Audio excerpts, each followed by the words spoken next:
Okay, let's talk about what is the optimal way to remove the body fat or reduce the body fat from our body while keeping the lean muscle mass which is underneath, because that essentially is the goal.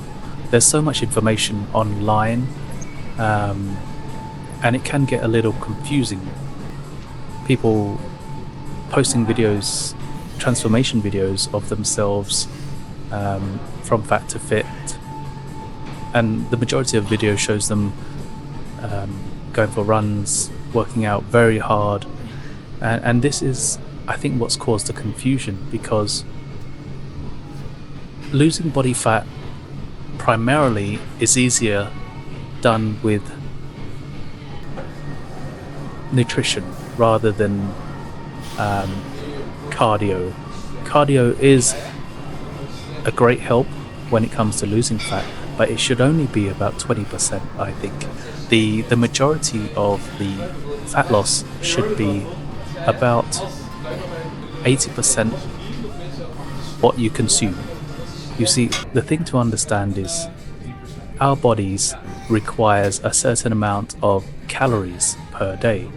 Each of us have different amount of calories that is required, and that is dependent on your age, your gender, and the amount of muscle you have, also the daily activity that you do.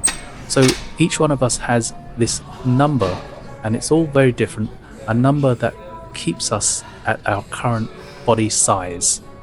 So essentially, losing body fat is just a maths equation.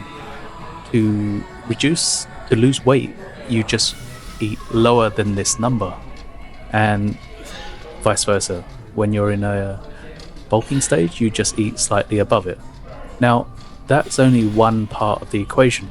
The second part is, how do we lose weight and keep the muscle? Because if a diet is done incorrectly, you can lose up to 25% of your the weight coming from lean muscle mass, which is what we don't want. So if we zoom out of all these nutritional information that we see online, the only two things that we need is to be in a calorie deficit and to keep our lean muscle mass. We want to increase the amount of protein that we consume. So that is the only two rules that we need to abide by, and I'll go over that in the next video.